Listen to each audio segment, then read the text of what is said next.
Good morning, everyone. On behalf of everybody at the CREST Network, my name is Bill Gino, and I want to welcome you to today's webinar entitled Get Out of Your Own Way. Stop letting your habits be your own worst enemy.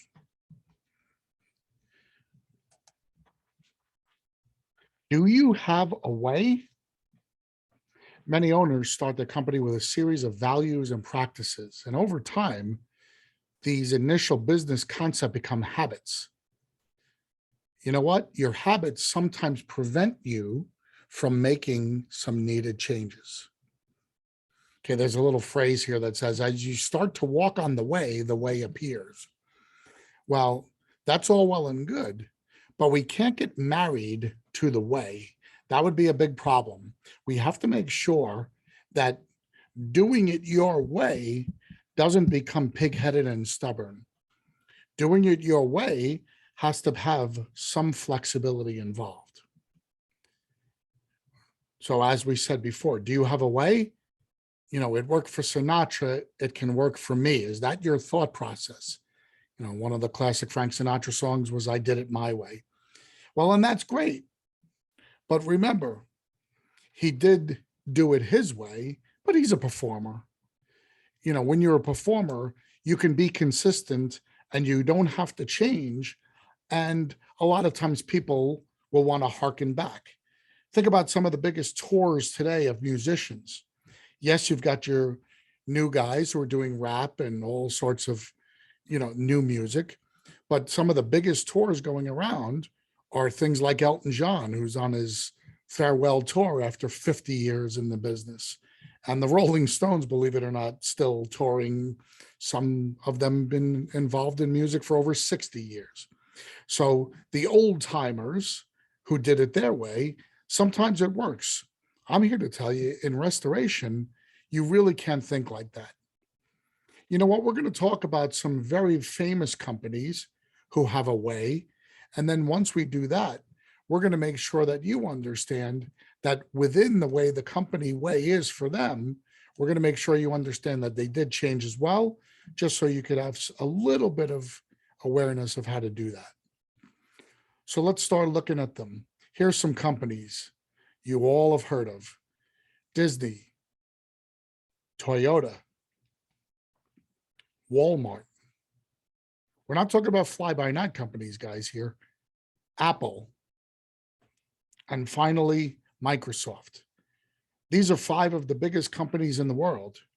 All of these pictures that you see here on the screen represent a book that was specifically written with the title of the company and then the way: the Toyota way, the Apple way, the Disney way, the Walmart way, the Microsoft way. They're all books that were written by business analysts to talk about the specific thing about those companies that makes them unique. So we're going to examine each one by one, and then we're going to talk about some of the things about them that, even though they have a way, they weren't stuck in their way. Okay, we're going to start. The first one that came up before was Disney. So we're going to start talking about the Disney way.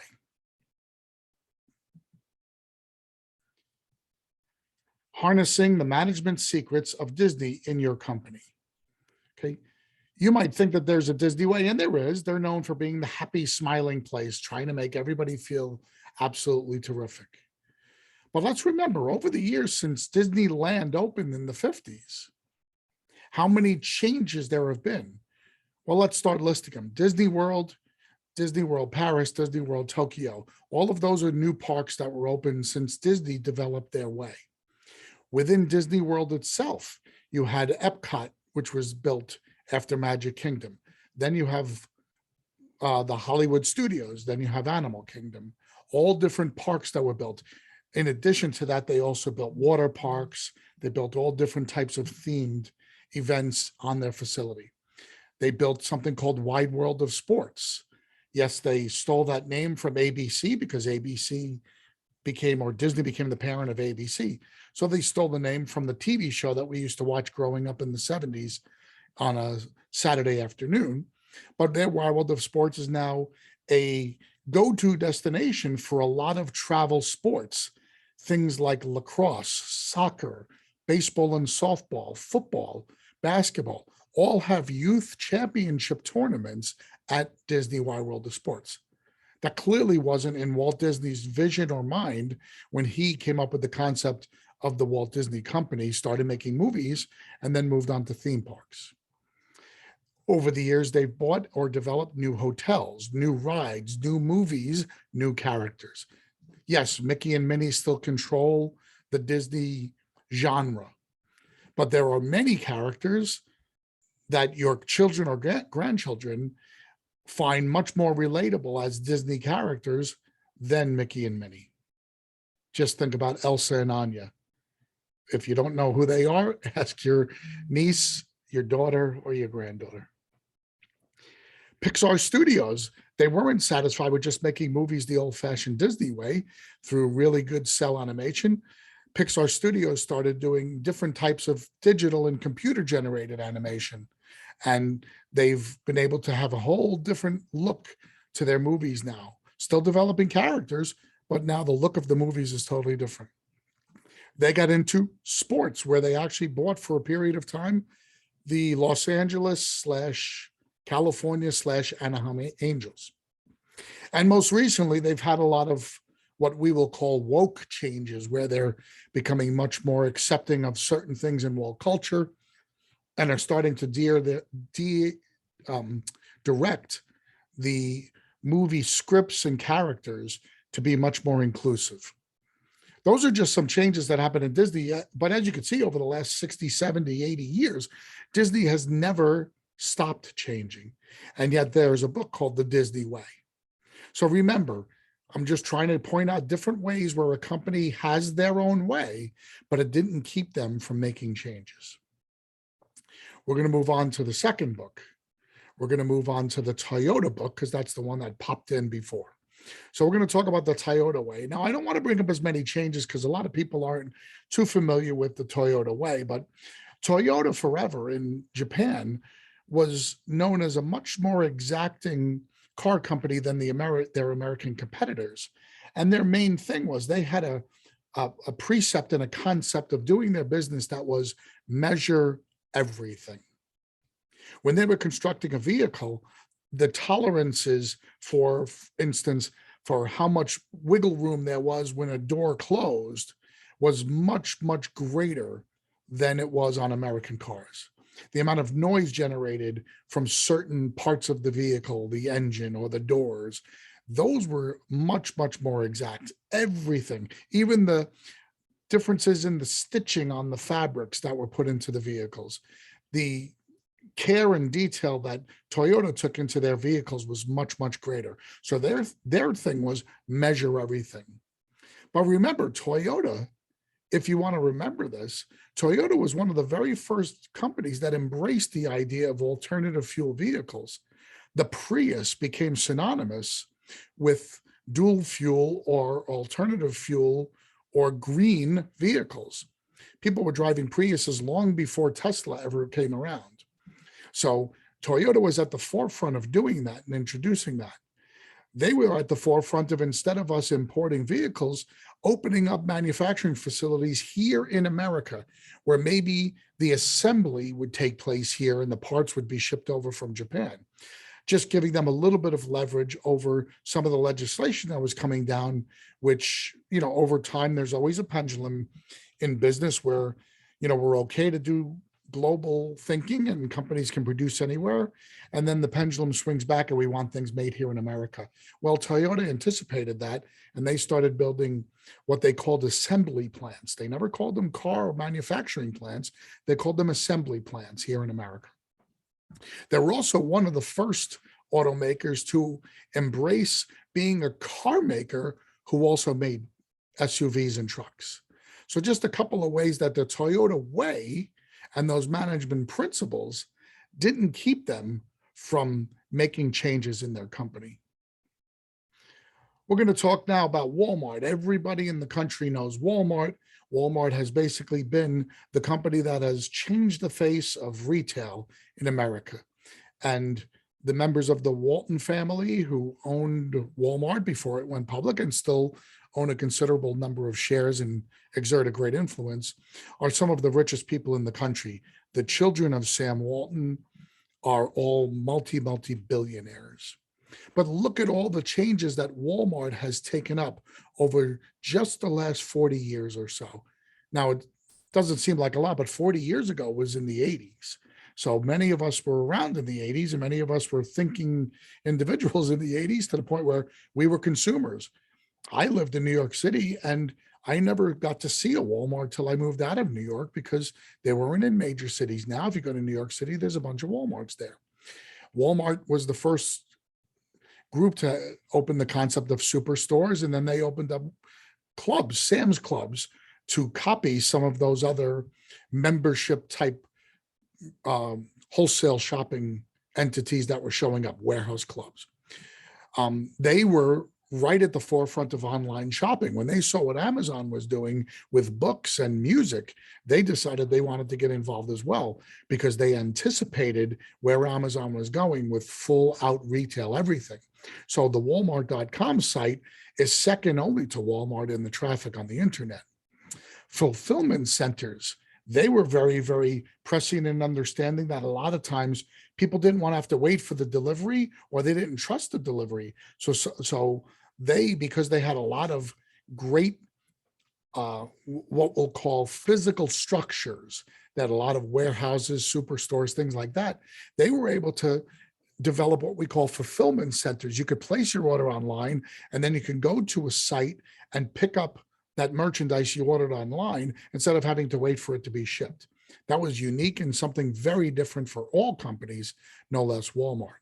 They started selling fuel outside of a lot of their buildings. And then finally, in order to grow, they started gobbling up all many other what I call e-tailers, retailers who only operated with .coms. So they saw that there was a trend for more and more shopping. So rather than try to reinvent the wheels, they would gobble up guys that had really good market presence so that they could be part of that market presence. Bonobos and shoes.com are just two examples of that. Again, you think Walmart, you think old, conservative, not very flexible, not looking to change.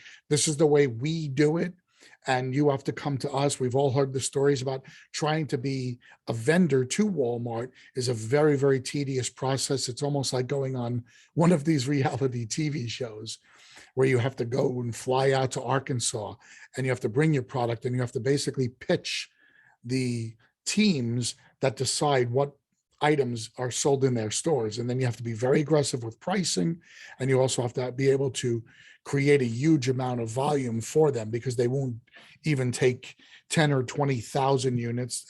When they buy, they want to buy in the hundreds of thousands of units. So just understand, even with all this, the solid foundational things that Walmart has as their way, including the greeters at the front door, they're very flexible when it comes to looking at ways to stay current and relevant in the marketplace. We're going to move on now to Apple. Everybody knows the Apple story. Everybody knows about Steve Jobs. Everybody knows how they worked and how they developed themselves. But how many of you know, when you really, really look at Apple, exactly how many changes along the way? I'm listing things here that Apple did not envision when they started their first foray into desktop computing. The iMac, the iPod, the iPhone, watches, TV, headphones, none of that existed in the minds of these guys. Those were evolutionary things. We think they're revolutionary items because they clearly are. But at the time, they were evolutionary. They were looking at where technology was going, and they were just smart enough and aggressive enough to capture it and to get a great market share, which was largely based on incredible customer loyalty.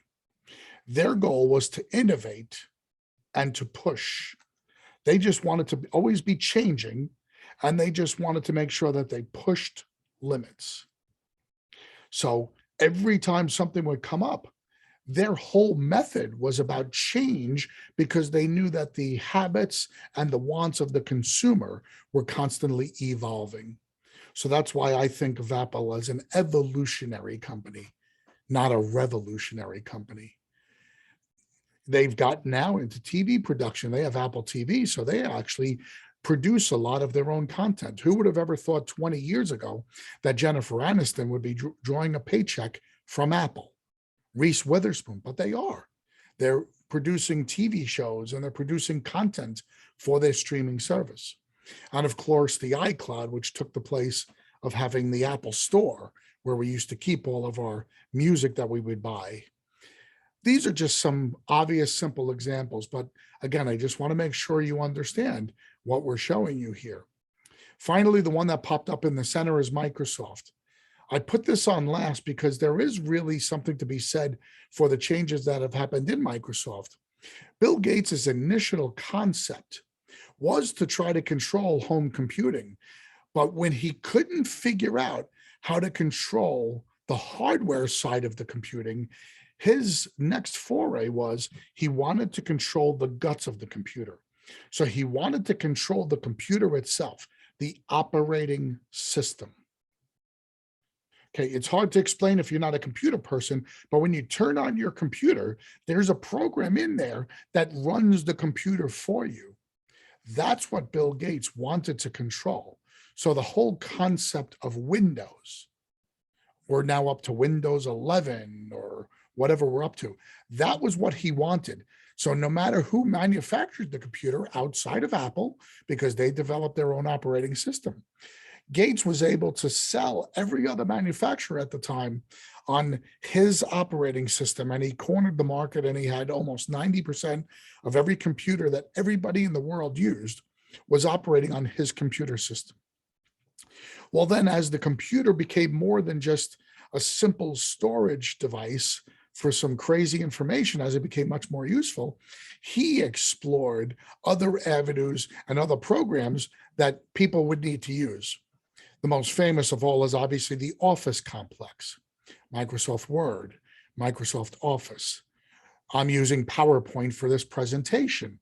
He developed PowerPoint as well. Some of these he developed himself, some of them he bought because he saw that other guys were doing a good job and he bought them. So Excel was developed, but he also bought out a competition from a company called Borland, who was using their own type of spreadsheet software. So he took a lot of tricks from there, incorporated it into his Microsoft Excel, and now it's the #1 program in the world for data collection, storage, and analysis. Obviously, Microsoft Word, everybody knows about Microsoft Publisher, anything that he could do.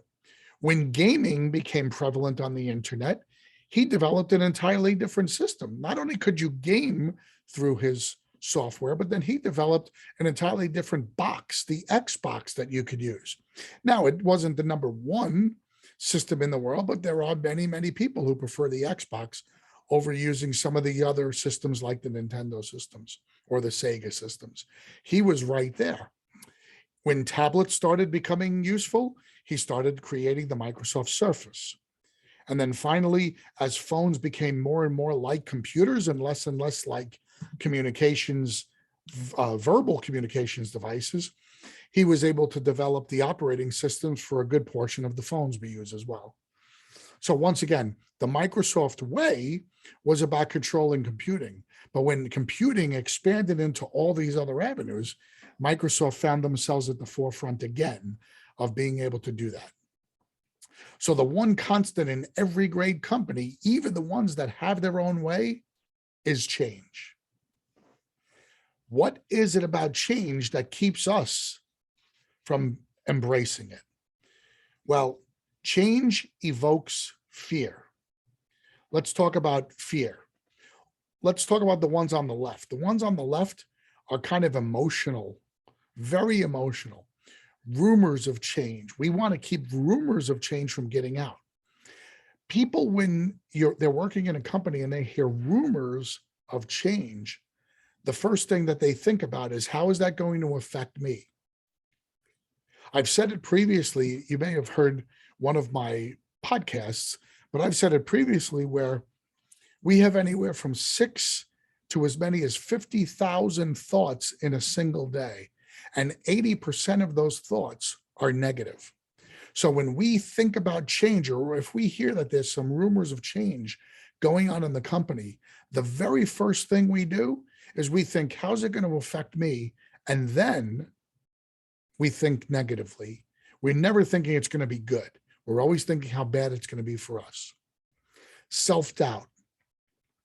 Self-doubt always comes across when we hear change because we think change is happening because we're doing something bad. We must be doing something bad. So we think we're getting judged negatively. Again, these are those negative emotions. Fear of the unknown. As bad as things might be now, we know what's going to be tomorrow. If we're changing, we have no idea what it's going to be tomorrow. Am I going to have to work harder? Is this something that I'm going to be able to handle? Is the boss going to find out that I'm not good at something? That's really bad. Not having a say. When we have change, sometimes the change is in how the interactions between the different company members happen. Maybe you're somebody who works within the company and you're a manager and you have a pretty good say in how everything goes. But maybe there's going to be a change where you're now going to be out in the field more and you're not going to have as much office interaction with the owners. Well, if you don't get to have that input, maybe you're going to feel like you're going to be left behind.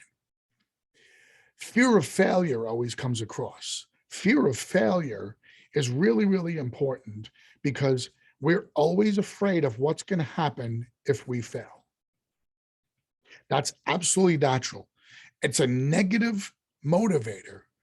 And I think negative motivators are the worst possible thing you can do as an owner, as a worker, as a leader, but they are a negative motivating factor. You know what's another negative motivating factor? And it motivates you not to work, is the one on the bottom right, fear of success. Now, how could you possibly have fear of failure and fear of success at the same time? Believe it or not, you can. Fear of failure is the thing that keeps you from getting sleep because you're so afraid things are going to screw up and it's going to be your fault. Fear of success does the same thing, but fear of success is the opposite because now you feel like if things go really, really well, you're going to have that much more pressure to repeat it, or you're going to have more responsibility. So you think things should just go the way they are, and you don't want them to get too much better. Let's go to the top of that right side. Fear of loss, fear of upsetting others, leaving your comfort zone, and guilt. Again, all negatives, all fear, and all things that involve change. Fear of loss. Maybe you have a cushy job. Fear of loss is fear of losing that freedom, that ease, being put on the, called on the carpet. Maybe you have a company car and you think if things change, you're going to get fired and you're going to lose your company car. You're going to lose your pension. Fear of upsetting others. If you're a leader in the company and your boss has a team meeting and says, here's what we're going to do. We have to put our foot down and maybe we have to go in a different direction. And you've got a really good working relationship with everybody. Are you the type of leader who can sit down and take the chance of hurting people's feelings by being honest with them? If you're not honest with them now and you're avoiding being honest to try to stay friends with them, I can make an argument to the owner that you're not a real leader anyway. Leaving your comfort zone, this is the number one thing that change evokes in somebody. People don't like change because the comfort zone, no matter what it feels like, is here. That kind of lines up with the unknown. And then guilt. Guilt is always there because you might get caught. And if you get caught as someone who hasn't worked hard or doesn't have skill sets, you're then probably going to feel guilty for doing something that you knew you were being inferior at it the whole time, but then, your owner finally finds it out. Being exposed would be another way of wording that. That's a lot of fear. It's a lot of wasted energy. And that's 10 items out of about 40 or 50 that we have to get out of our head when we talk about fear. But I just wanted to make sure we read those because it really allows us to focus on why change is important and why refusing to accept change can hurt us. So what does happen when companies refuse to accept change? Well, we're going to give you a few examples of what happens when companies refuse to accept change. As these companies pop up here, I want you to look at the names. They're all names that if you've been around for 15, 20 years, you know what these companies did. And I use the word did because they're all out of business right now. The only reason they're out of business is because they refuse to accept change. Let's start in the top left, Blockbuster. We all know the story about Blockbuster. In the 80s and 90s, when movies and VCRs first became accessible to the public, Blockbuster was one of the most popular, profitable companies in the country.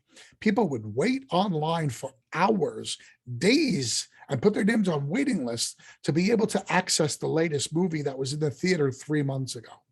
And you would have to rent your videotape and you would have to make sure you had it back in 48 hours.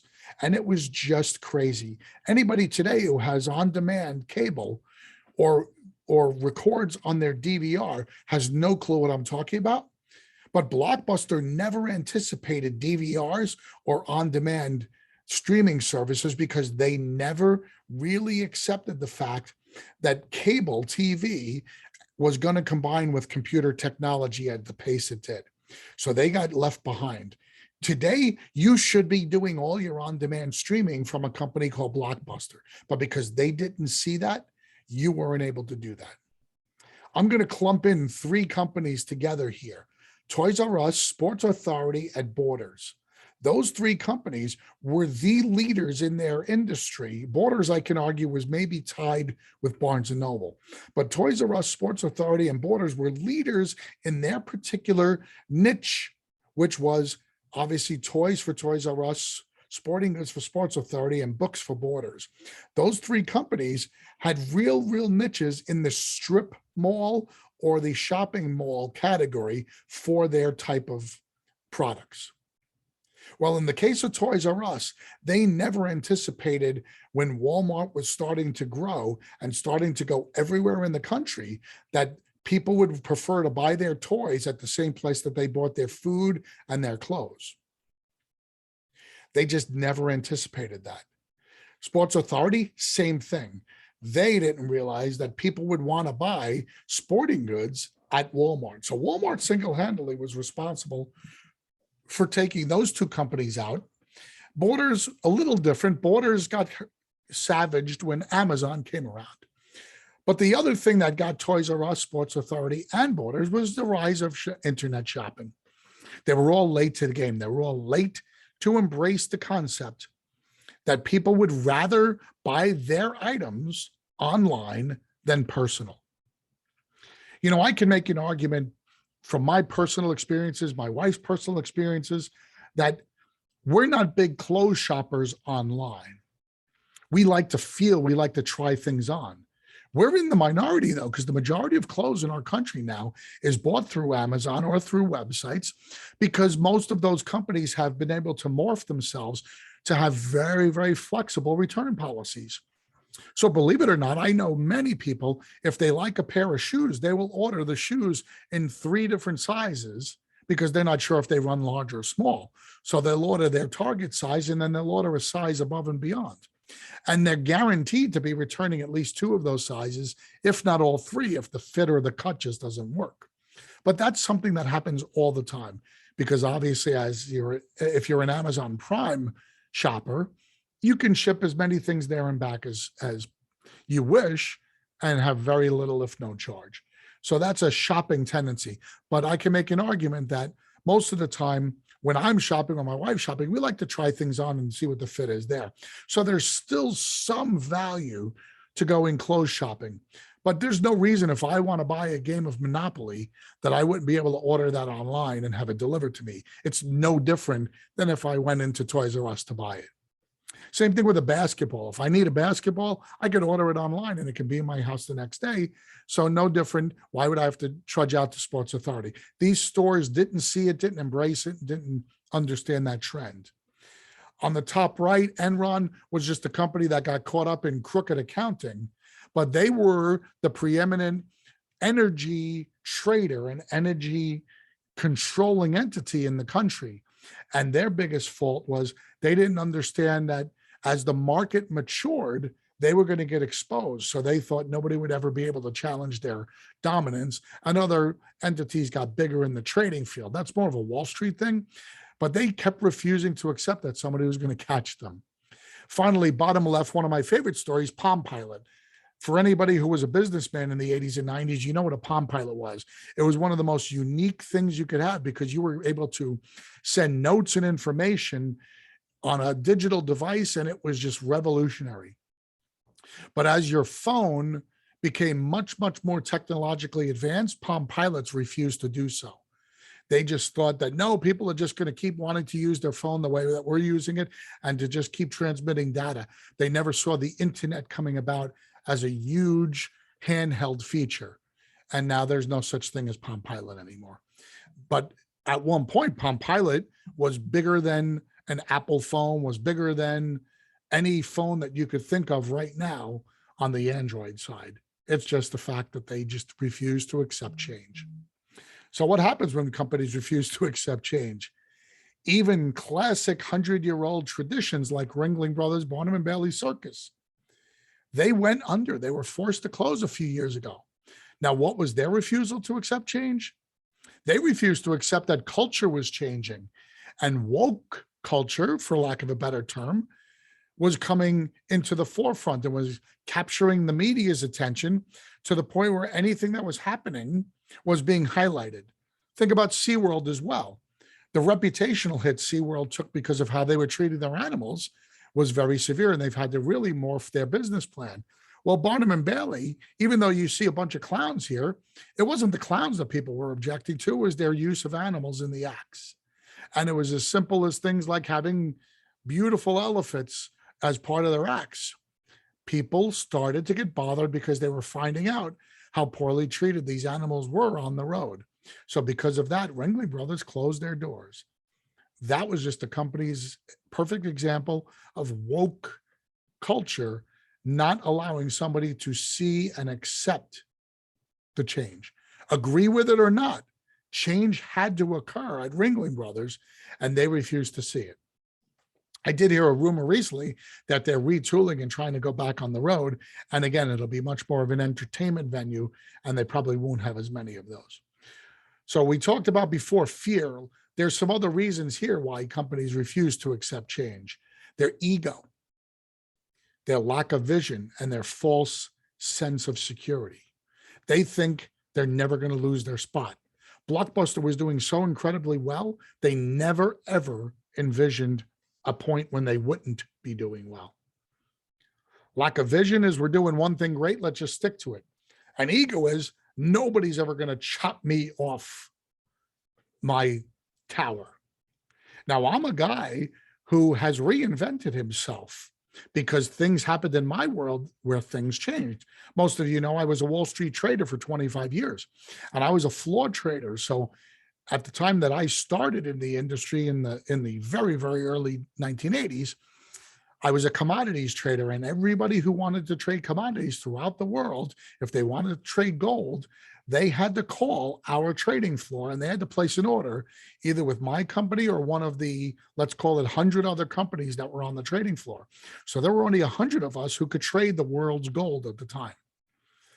Well, from the 80s to the 2000s, there were a lot of technological changes. And one of them was the internet was starting to really become a useful tool.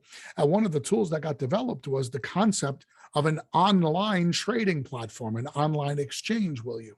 So instead of having 100 guys screaming and yelling and everybody in the world having to call into those 100 guys, they could simply log on now to this virtual electronic exchange, and now 1 million trading people could just trade for themselves. If you're younger, you don't even know the difference. You've always had a TD Ameritrade account, or you've had, you know, these days there's things called Robinhood accounts, and you could just trade and you could get a quote on a stock or a bond or a commodity, and you can make a decision to buy or sell, and you don't need to use anybody's services for that. Well, that means that my job went away. There are no more physical standing exchanges anymore. Everything is a virtual exchange.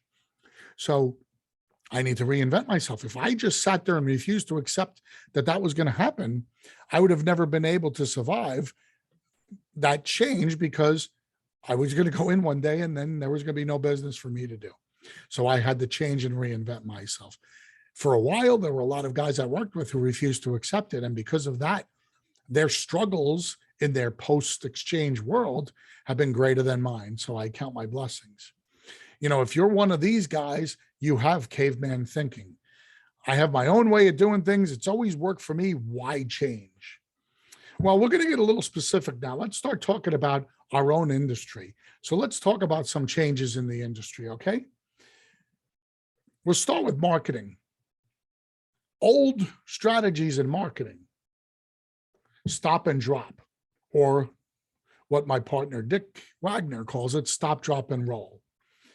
When you're just going to run around and you're going to print up a whole bunch of tchotchke items, some, therapy balls or coffee mugs, and you're just going to put your logo on them. And everywhere you go, you're just going to drop them off. Hey, here you go. And you think that that's going to be something that's going to influence somebody's decision-making to use you. The yellow pages. When's the last time anybody used the yellow pages? Well, that used to be a huge marketing thing. If you're still using the yellow pages today, you're wasting a lot of money because nobody uses the yellow pages. About us. If you think the most important page on your website is the About Us page, you're totally wrong. Those are old strategies. So let's talk about some new marketing strategies. This is where our industry's changed.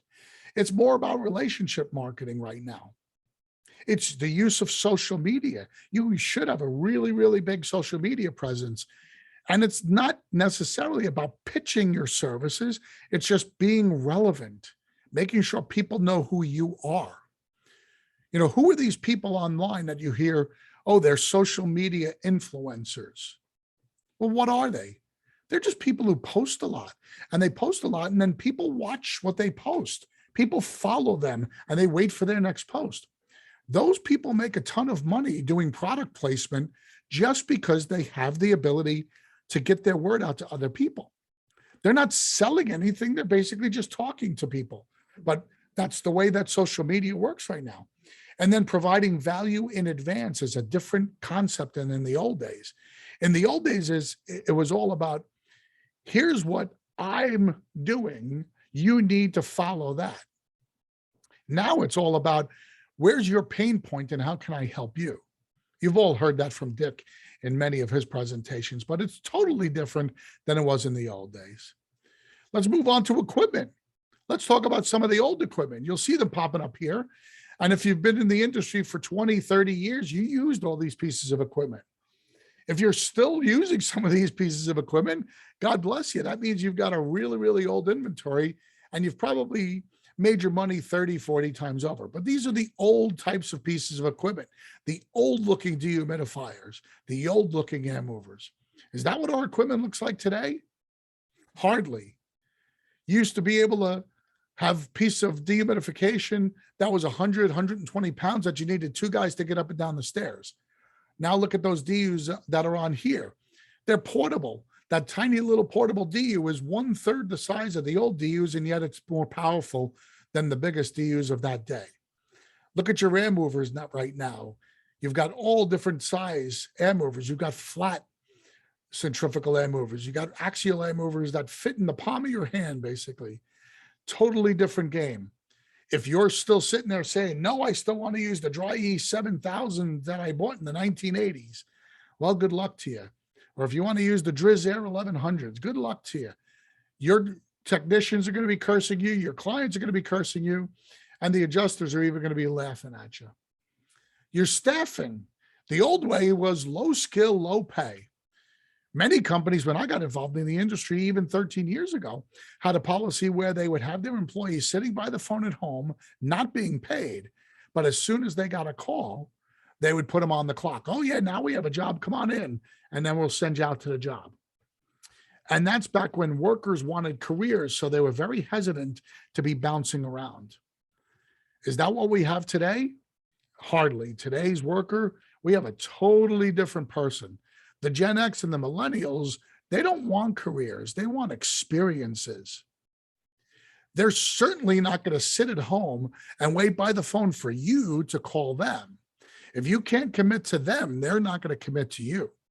And then finally, the marketplace, given everything that's happened the last few years between wage growth, COVID, free money being handed out, The marketplace for good qualified work is becoming much, much, much more competitive than it ever did before.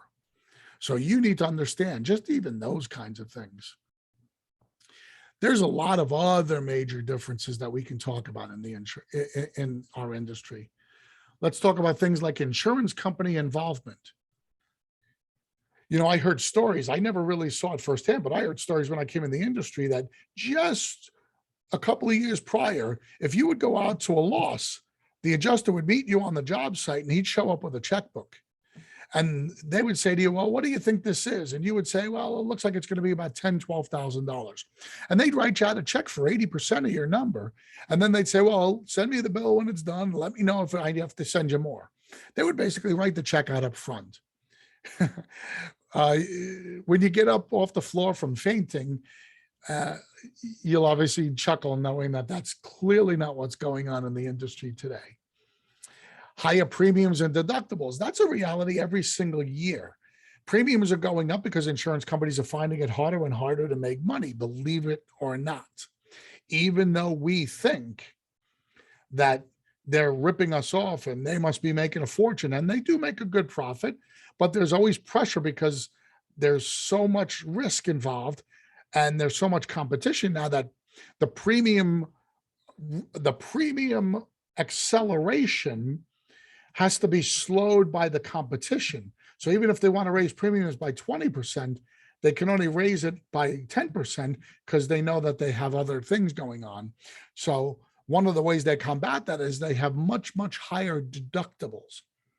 In a lot of areas of the country, they're going from having deductibles that are $500 or $1,000 to now they're going to what they call percentage deductibles. And those percentage deductibles sometimes can be in the thousands or tens of thousands of dollars. Figure it out. If you've got a $500,000 value to your home, insured value, and you have a 2% deductible, that's $10,000 deductible. If a homeowner has that much of a deductible, they'd probably rather not file a claim for a simple water loss. So those are differences from a long, long time ago. We can't just say file a claim, you'll only have to pay $500. No, there's a lot of changes that are happening there. So we need to understand that. TPA program work, we all know what that is. And we know that every single year, more and more business gets directed through TPA programs. A lot of companies keep embracing the idea of having third parties administer their work and having the work steered towards program vendors. So we understand what that means. We understand even if we get the work, a lot of times they'll send us to what they call peer review. That's a form of this TPA program work where they want to start controlling that cost as well. We don't need to talk too much about that other than to know that's something that every year keeps growing and growing. More franchise competition. We always knew about ServiceMaster and ServPro, but over the last 10, 15 years, we've seen other guys really, really get stronger. Paul Davis has been around a long time, but they've got a much stronger presence. Groups like Rainbow, Restoration One, even 1-800 Water Damage, which is a Belfour franchise. There's more and more competition. Those competitors are getting bigger because they're all getting bought by hedge funds. So for instance, in the case of Rainbow and Restoration One, we're talking about groups that have between 250 and 300 franchises. Both of them want to grow to 500 in the next 2 or 3 years. So you're going to be facing a lot more competition, even in your own backyard, even if somebody's there already. More documentation. Every single time we submit an invoice, we're being asked to prove more and more things. Do you charge for that? Don't you charge for that? Irregardless, whether or not you get away with charging for that or not, we know that the IRC or CS 500 has now codified a lot of the things that we're expected to provide. It's written in there that we're expected to provide them with a drying plan, a scope of loss at the start of a job, all of our documentation. We're expected to do all that. We're expected to make sure we notify all the material interested parties if there's changes to any initial scope of work. Like if we're going to try to dry the floors in place and we can't get them dry, we have to notify all the interested parties if we're going to take that floor out. That includes adjusters now. Yes, it does. That's our responsibility according to the standard. So if you're going to use that line that we do all our work according to the S500, then we have to make sure we understand that as well. That's a change in the industry. Higher operating costs. We absolutely understand what higher operating costs mean. We know rents have gone up, the cost of buying equipment, the cost of buying materials, plastic, lay flat, filters, all of that's gone up. We know the cost of employees has gone way up. So we have higher operating costs. Our insurances have gone up. Cost of buying and operating vehicles, gas just in the last year alone. So we understand all of those things are major differences. We have to accept and embrace change. We just have to. So that's why I wanted to make sure you understand. Get out of your own way. So much has changed just in this industry, just in the last 5 years. Allow yourself to get out of your comfort zone. Don't sit there and just say, this is my way, I don't care. Embrace change. Understand that change will help you grow and succeed. I hope you've learned that the best companies, even though they have their own way, all embraced and accepted change. And those companies that are out of business, they were big as well. They refused to embrace change. I want to thank you so much for joining me today on this webinar. On behalf of Dick Wagner and everybody at the CREST Network, thanks so much. We look forward to seeing you on our next webinar. Have a great day, everyone. Thank you so much. Bye-bye.